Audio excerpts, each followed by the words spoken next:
Bonjour, bienvenue aux téléspectateurs de RL. Votre serviteur Ismaël Yordiko, président de la Convention nationale des juristes du Mali. Notre émission, n'est-ce pas, le sursaut citoyen. Mon invité ce matin est M. Moussa Bokoum, juriste d'affaires. Moussa, bonjour. Bonjour, Monsieur le Président. Donc, Moussa, je te remercie sincèrement pour avoir accepté de répondre à cette invitation pour cette émission inaugurale de Télé-Air, une télévision animée en marche, mise en marche par des jeunes, pour les jeunes, mais aussi pour tous les citoyens du Mali, de l'intérieur comme de l'extérieur. Moussa, vous êtes juriste d'affaires. Est-ce que vous pouvez me parler un tout petit peu de M. Moussa Bokoum? Je note à l'intention des téléspectateurs que Moussa Bokoum est très jeune. Et ça, nous sommes très heureux d'être avec les jeunes. L'avenir de ce pays, le Mali, c'est aussi l'engagement et la détermination de la jeunesse. Moussa. Merci beaucoup, Monsieur le Président. Quand j'ai dit Monsieur le Président, il s'agit du président de la Convention nationale des juristes du Mali, une convention qui existe depuis une vingtaine d'années. Voilà. On va revenir dessus pour en parler un tout petit peu. Dans l'historique. Pour ma personne, mon prénom Moussa est beaucoup de mon nom. Vous l'avez à le dire à l'ensemble de vos propos. Je suis juriste de formation, je suis juriste d'affaires. Moussa, est-ce que vous pouvez me dire un peu qu'est-ce qui a motivé, n'est-ce pas, le fait que vous ayez choisi d'être juriste, d'entamer et de faire des études juridiques? D'entamer et de faire des études juridiques. Il faut dire que quand j'étais au lycée, le plus souvent, j'avais des professeurs qui voulaient beaucoup plus dans les milieux journalistiques. C'était en partie des journalistes. Et ces personnes ont eu à exercer sur moi un certain charme. Mais étant donné que nous évoluons dans une société et que l'homme est facilement influençable, et ils m'ont appris, je les aimais beaucoup, mais j'ai croisé le chemin d'un avocat suite à un différend qui opposait deux personnes. Et la perspicacité et la façon dont l'avocat a quand même su défendre son client, parce que j'étais témoin de cela. Bien sûr. Ce jour-là, je me suis forgé la conviction de devenir juriste. Pas avocat nécessairement, mais juriste. Je me suis dit, le droit est une discipline qui est vivante. C'est une discipline qui innerve toutes les autres disciplines de la société. Donc, qui maîtrise le droit, maîtrise les autres disciplines en partie, parce que c'est une discipline transversale. Raison pour laquelle je me suis fait la promesse ce jour-là de faire le droit, même si il y a une frange importante de ma famille qui s'y opposait, parce que vous savez, un pays, le droit est très mal perçu. Et les prochains milieux sociaux. Voilà, donc un peu. Mais là, j'ai pu convaincre les parents pour faire le droit, même si on me reconnaît des talents parfois journalistiques. Très bien. Donc, Moussa, en même temps après cela, vous êtes devenu membre de la Convention des juristes du Mali, une organisation dans laquelle vous occupez un poste très important, notamment les relations avec les professions libérales, juridiques et judiciaires. Et c'est peut-être l'occasion aussi, cette fois-ci, pour le président de la Convention des juristes du Mali, que je suis, de rappeler un peu les conditions dans lesquelles la Convention des juristes du Mali a vu le jour. Et pourquoi? En fait, c'est une organisation créée il y a une vingtaine d'années avec pour mission de vulgariser le droit, aider le citoyen à mieux comprendre ses droits et ses devoirs, assister, écouter, assister, orienter les citoyens. Vous savez, dans ce pays, au Mali, comme peut-être dans beaucoup de pays aussi africains, les questions de droit sont des questions un peu difficilement compréhensibles par le grand public. Donc les gens se gênent, ils sont confrontés parfois à des difficultés, mais c'est difficile d'arriver à conceptualiser et à se dire où est-ce que je pourrais avoir une réponse. Moussa. Donc la Convention nationale des juristes est née pour ça, pour répondre aux préoccupations de ces citoyens qui sont très nombreux. Aujourd'hui, le travail que nous faisons, c'est un travail de sensibilisation, un travail d'accueil et d'orientation. Nous sommes des juristes, mais nous ne sommes pas, en tant qu'organisation des avocats, notaires, commissaires, priseurs ou magistrats. Le constat, Moussa, on a l'impression que les citoyens ont peur de la justice. Et paradoxalement, la justice est rendue au nom du peuple du Mali. C'est-à-dire, ce sont les populations qui payent les salaires des juges. C'est eux qui font marcher l'État. Mais quand qu'ils ont un problème de droit, surtout avec la police, la gendarmerie, ou bien la justice, mais c'est la panique. Mais comment vous avez pu percevoir cela? Qu'est-ce que ça a pu vous faire, Moussa? Surtout vous êtes jeune aujourd'hui. La dernière fois, je suis allé dans une juridiction, jugement correctionnel. Là, j'étais vraiment très ému de voir des jeunes de 18 ans, très jeunes, qui en réalité devaient plutôt se retrouver en classe, mais ils sont devant le juge. Moussa, vraiment ça m'a profondément ému et je me suis dit qu'il est du devoir de l'État de mettre en contribution nos sociologues, nos psychologues, pour analyser ce phénomène-là et faire en sorte que ces jeunes-là soient sauvés. Monsieur le Président, le constat est quelque peu amer en matière de justice pour ce qui est de la justice. Parce que nous sommes dans un pays, vous l'avez eu à le dire, où les gens ne maîtrisent pas trop le droit. Et les gens font une confusion hypothétique entre la règle du droit, entre d'autres règles de conduite sociale, comme la règle coutumière, la règle morale et d'autres règles. Mais il se trouve que le droit diffère de toutes ces règles dans la mesure où le droit, dans son acception la plus lapidaire, est l'ensemble des règles de droit qui régissent la vie des hommes dans une société bien déterminée et dont l'inobservation ou l'irrespect expose à des sanctions assurées par l'autorité publique qu'est l'État. N'est-ce pas? Donc nous savons que le droit est une règle qui est obligatoire. Donc l'obligatorité de la règle de droit s'impose à tous, aussi bien aux agents de l'État qu'à des simples citoyens. Et je trouve que nous sommes dans un pays où aussi, il faut le dire, il faut avoir le courage de le dire, ces personnes-là qui évoluent dans le milieu judiciaire ou dans le milieu du droit, ce sont des personnes aussi qui créent une certaine barrière entre eux et la population malienne. Et la mission de la Convention, c'est de casser cette barrière entre les professionnels du droit et les citoyens du droit. Donc ça, c'est dans un premier temps. Ouais. Dans un second temps, nous savons que le droit, c'est un langage aussi. Le droit, le plus souvent, il est conçu en un langage qui est ésotérique, autrement dit, qui n'est pas ouvert au grand public. Et le travail des spécialistes aujourd'hui doit être d'édulcorer, de rendre beaucoup plus digeste et beaucoup plus accessible le langage juridique pour que les gens comprennent les droits et au besoin que les gens sachent vers quelle direction ou vers quelle autorité se diriger en cas de problème ou lorsqu'ils ont des difficultés. Donc, il faut dire que la population malienne en peu de foi en la justice parce que la justice. C'est la question que je voulais exactement poser.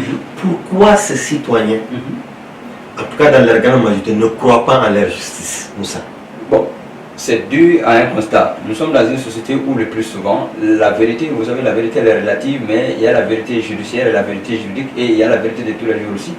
Maintenant, par rapport à la vérité judiciaire, il y a certaines choses qui sont incomprises ou qui ne sont pas maîtrisées par les citoyens lambda. Par exemple, il est inconcevable que dans le quartier, tout le monde sache qu'il y a un différent qui a opposé un tel à un tel et que les gens sachent que c'est Bokoum qui a raison, mais qu'une fois devant la juridiction, Bokoum a perdu. Maintenant, les gens ne comprennent pas ça, mais la justice ne se borne pas seulement à savoir qui a raison, qui n'a pas raison. Il faut tout un processus, il faut tout un mécanisme, il y a toute une procédure. On peut avoir raison, mais lorsqu'on ne passe pas par le bon chemin, lorsqu'on n'enclenche pas la bonne procédure, on peut se voir débouté de son action ou on peut perdre son action, mais pour autant, tout le quartier sait que nous avons raison. Donc, il y a cette incompréhension, il est nécessaire aujourd'hui que les mécanismes de fonctionnement, les mécanismes d'organisation, le mode de fonctionnement et le mode de raisonnement de la justice soient connus du grand public pour que nous le savons. Parce que le plus souvent, lorsqu'il y a des décisions de justice, les gens disent mais tout le monde sait qu'il a raison, mais comment il a pu perdre? Les juges ont pris l'argent. Voilà, d'abord ils disent ça. Les juges ont pris l'argent, personne n'a la preuve que les juges ont pris l'argent, mais moi je peux comprendre, vous pouvez comprendre parce que vous avez reçu une formation en droit. Nous savons que dans la manifestation de la vérité, il y a tout un processus, il y a toute une procédure, c'est tout un art. Maintenant, c'est pourquoi il faut se faire assister par un bon professionnel de droit, par exemple par un bon avocat qui saura quelles sont les voies et moyens dont il dispose pour faire valoir votre droit ou pour vous rétablir dans vos droits. Donc, le plus souvent, les gens ont une perte de confiance vis-à-vis de la justice au regard de cette situation. Mais aussi, il faut le dire, le plus souvent, je ne sais pas, je n'ai pas la preuve en tant que juriste, lorsque vous n'avez pas la preuve d'une chose, il ne faut pas le dire, parce qu'il faut avoir la preuve. Mais il est vrai que ces hommes de droit, ces professionnels de droit qui composent avec certains citoyens, n'est-ce pas, pour rendre un verdict qui va dans le contresens de la vérité, alors que le magistrat ou le professionnel connaît la vérité, ce sont ces mêmes personnes-là le plus souvent dans nos rues et dans nos carrés qui se plaisent dans les grains à dire « Ah, moi, lorsque j'avais telle difficulté, j'ai approché tel professionnel de droit, c'est lui qui m'a aidé alors que je n'avais pas raison. Donc les gens se glorifient de ça, les gens se bombent les torches avec ça. Donc il faut faire très attention. Que les professionnels du droit travaillent à rendre le droit plus digeste, plus sobre et plus humain. Ça c'est bien. Mais Moussa, ça c'est avant d'arriver aux deux. C'est-à-dire que c'est cette prétence-là, si on peut le dire. C'est-à-dire la barrière qu'au niveau de la Convention des juges du Mali, on veut casser la barrière entre les professionnels du droit et les citoyens pour que les gens comprennent le droit. Mais parfois tu parles les avocats, les notaires, les commissaires prisés, les huissiers, mais les gens ont peur dès qu'on te dit un huissier à la porte, mais c'est la panique au village. Effectivement. Franchement, nous on veut... On veut démocratiser, je ne sais pas si on peut parler ainsi, le process juridique, si on peut parler ainsi. C'est très important. Que le citoyen sache que toutes ces personnes-là, notaires, avocats, commissaires, tout ça, ces personnes travaillent dans un état de droit qui est régi par des règles qui doivent être respectées par tous. C'est pas parce que nous on est contre, nous sommes pour la défense des droits de l'homme, c'est pas parce qu'on a tué quelqu'un que la foule va prendre l'assassin et la justice le tuer. Non. La justice sociale, non, on le prend, on l'amène au niveau de la police, de la gendarmerie, ensuite devant le procureur. Mais les gens disent non, il a tué quelqu'un dont un enfant. C'est pas ça. C'est pas ça. En principe, c'est pas ça. Du point de vue juridique, du point de vue du droit, c'est pas ça. Mais qu'est-ce qui amène un peu les gens à réagir de la sorte? Moi, je me suis amusé un peu à mener une réflexion dans ce sens. Je me suis rendu compte que lorsque la justice est impuissante, lorsque la justice est instrumentalisée, lorsque les gens ne croient plus à les décisions ne sont pas appliquées, les gens voudront se rendre justice à soi-même. Maintenant, pour éviter cela, la justice doit être impartiale, la justice doit être forte et la justice se doit de s'assumer. Donc c'est ça un peu la grande difficulté, parce qu'il est inconcevable qu'une personne se voit agressée pour sa moto, que cette personne soit prise, qu'on l'amène au poste de police le plus proche. Après 2 jours qu'on retrouve la même personne dans la rue, mais ça fait mal. Ça fait très mal. D'où c'est pourquoi la justice doit aujourd'hui essayer de regagner la confiance de nos populations. La justice se doit de se faire respecter pas par la force, hein, parce que si on se fait respecter par la force, il y a une crainte qui s'installe en des gens, mais il n'y a pas l'estime, il n'y a pas le respect. Pour avoir l'estime et le respect, il faut agir conformément à l'éthique du travail, il faut agir conformément aux règles du droit. Si nous voyons aujourd'hui qu'il y a un procureur que je ne nommerai pas ici, qui est quand même un peu adulé, qui est aimé des gens, il est en train de casser une certaine routine. Le procureur Touré de la commune 4 du district de Bamako, moi comment je dis ça. Donc il est en train de casser une certaine routine, il est en train de redonner confiance aux citoyens, il est en train de dire aux citoyens que nous sommes dans un état de droit, état où le droit s'applique aux citoyens, l'état dans lequel le droit s'applique à l'état. Autrement dit, l'état se soumet au droit. L'état n'est pas au-dessus de ça. Il faut que les Maliens sachent. L'état du Mali a les mêmes droits que nous, citoyens, nos caméramans, nos équipes RF qui sont ici. Nous avons les mêmes droits. Donc c'est important. Mais il y a toujours des incompréhensions. Souvent les gens disent, voilà un exemple, dans un quartier, il y a un magasin.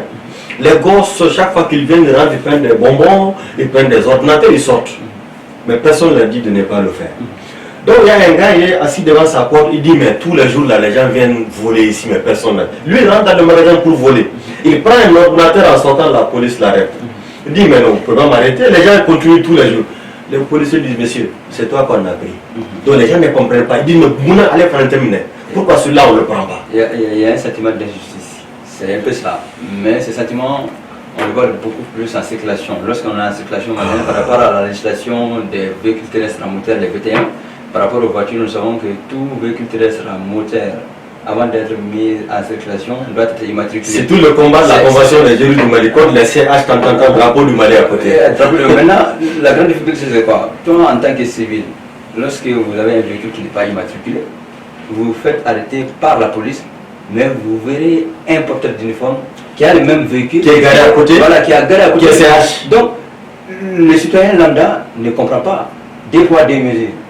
Non, c'est pas normal, parce que quand on dit état de droit, cela veut dire quoi? Tous les gens sont égaux, en droit et en devoir, et tous les gens se doivent d'être traités de même façon lorsqu'ils ont accompli les mêmes actes en les mêmes circonstances. Donc c'est un peu ça. Je pense que toutes ces choses doivent... Parce que Moussa, c'est pas parce que aussi que... Ça, il n'y a pas d'exemple. Surtout cette nouvelle génération, cette génération n'a pas d'exemple. Parce que dans le temps, nos enseignants, on regardait, on suivait ce que nos enseignants nous disaient. On adulait nos enseignants parce qu'ils nous disaient la vérité et ils étaient corrects au quotidien.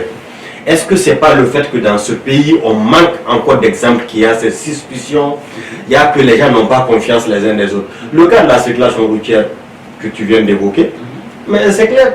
Mais le gars, il viole le feu, le policier l'arrête, son papa est général, il appelle, papa, on m'a pris au rond-point, passe le téléphone. Il passe le téléphone au pauvre policier là, qui est sergent, autre là, et puis le libère. Il y a un autre Malien qui est pris à côté de lui, doit attendre parce qu'il n'a pas de bras long. Je pense que ce sont ces genres de pratiques-là qui font que les Maliens n'ont pas confiance en la justice. Et c'est bien dommage. Il est nécessaire que si nous voulons que le Mali change, que chacun change de comportement, mais aussi que ces personnes-là qui sont investies d'une mission d'intérêt général, public, que ces personnes-là s'assument parce qu'en agissant avec la couverture de l'État, lorsque vous agissez en bien, c'est l'État qui est bénéficiaire de cet agissement. Lorsque vous agissez en mal, vous ternissez l'image de l'État, et l'État étant un bien commun et un bien individu, toute personne qui porte atteinte à l'intégrité et à l'honneur de l'État doit être traduite devant les juridictions compétentes. Et au plan de vue moral, aussi le point de vue moral, au plan moral disons, ces personnes doivent aussi s'auto-gronder. Le plus souvent, vous avez dit, ce que nous manquons dans ce pays, c'est l'exemplarité. Et à tous les niveaux. On accuse l'autre, mais nous-mêmes... À tous les niveaux. La corruption, on parle de la corruption lorsque la corruption elle est au sommet de l'État. Et c'est quand elle touche quelqu'un. Quand elle touche mais quand on t'entend tantôt, là, commence à dire non, dans la presse, là, ne parlez pas de ça. De ça, madame, la corruption, je trouve tout simplement qu'autant le maître maçon fait la corruption, autant les policiers le font, autant le juge le fait, autant le président le fait. Autrement dit, c'est toute la société dans toutes ses composantes, dans sa globalité, dans son entièreté, qui est enclin à cette pratique malsaine qui fait que le Mali tarde à découler. Mais nous n'avons pas la corruption. Je ne veux pas t'arrêter. Moi j'ai un problème. C'est-à-dire en tant que juriste, je vois, c'est comme si en fait on renverse les preuves. Quoi. Dans ce pays, depuis un certain temps, ça, les gros voleurs, ils ont les V8, là ils sont applaudis. En passant à côté de vous les jeunes, et qui est Moussaka V8 Inkaï. Donc on applaudit. Maintenant le pauvre enseignant, le pauvre médecin, le pauvre chômeur, lui, il rase le mur. On ne l'aime pas parce qu'il a refusé de voler, lui on ne l'aime pas. Et moi j'ai l'habitude de rappeler une petite expérience quand je suis nommé dans un cabinet ministériel il y a un bon temps. Là. Donc mon intime ami m'appelle, il me dit bon Ismaël ça va bien, bon j'ai appris en langue nationale Bamana quoi. La langue du Mali, parce que là c'est mondial, l'émission c'est mondial même. Il me dit bon Ismaël, ne me faire l'offier. Ne à mes co et nomera. Ni ma kefin zéna. Il te kefin faut dire que oui. Effectivement. Allah, j'étais blessé, mais il ne m'a pas abattu. J'ai pris mes responsabilités pour lui rappeler que je suis nommé pour un poste public et je dois travailler plutôt pour le Malien dans les cas globalité. Voilà, je pense qu'il faut qu'on ait cette attitude-là. Cette attitude-là, et toute personne qui voudrait s'enrichir, que cette personne mette en place sa propre structure, autrement dit, une entreprise qui l'appartient. En même temps, une entreprise qui l'appartient, qui est conforme aussi au droit. Ça, c'est nos amis RL là, qui donnent l'opportunité de parler de droit. Ils doivent pouvoir payer leurs impôts et taxes, n'est-ce pas? Mais eux, ils font plus. Parce que cette émission, c'est une émission de promotion de la citoyenneté qu'ils nous offrent gratuitement. Donc c'est comme si en réalité, eux aussi, ils contribuent à la marche de la nation et au renforcement de la citoyenneté. C'est extrêmement important. Donc la Convention des juristes du Mali, nous avons dit, dans un pays, tous les citoyens doivent s'investir. Chacun sait que tu peux faire pour que le public, la grande masse des Maliens, puisse en bénéficier. On a quelques radios de proximité qui nous accordent des opportunités comme ça d'émissions, comme Radio Rempart, comme d'abord RN. Voilà, parce que ici à la télé, c'est que cette chaîne-là, c'est le travail que nous sommes en train de faire, est vu par l'ensemble des citoyens du monde. Et surtout nous, au Mali, nous avons beaucoup de citoyens qui sont en Europe, aux États-Unis, en France, et ainsi de suite, et qui sont confrontés à des questions réelles, Moussa. La dernière fois, un vieux m'appelle, bon voilà, il a envoyé de l'argent pour payer un terrain, et j'ai tous les documents qu'il a bien voulu m'envoyer. Il a envoyé l'argent western à son beau-frère. Ah, le beau-frère, entre guillemets, a bouffé l'argent. Maintenant, lui, il est en France là-bas, il dit, mais qu'est-ce qu'il faut faire? Donc, il nous a approchés et on est en train de l'orienter pour vraiment voir comment faire en sorte qu'on puisse raisonner ce monsieur, vraiment, qui a détourné son argent. Et d'ailleurs, l'intérêt de cette émission, Moussa, pour les Maliens de l'extérieur, beaucoup de Maliens de l'extérieur se plaignent qu'ils envoient leur argent dans leur pays, qu'ils souffrent pour avoir cet argent, ou Bokawari Black en Afrique. Mais vraiment, bon, l'argent est détourné, donc est dilapidé. Nous aussi, on a aussi des citoyens ici qui se plaignent.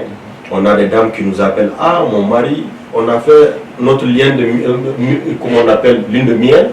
Après le cognosso, le monsieur est parti en France. Ça fait 5 ans, 6 ans, net à blé, à te voir qui m'a au problème. Donc ça c'est un message en direction des Maliens de l'extérieur.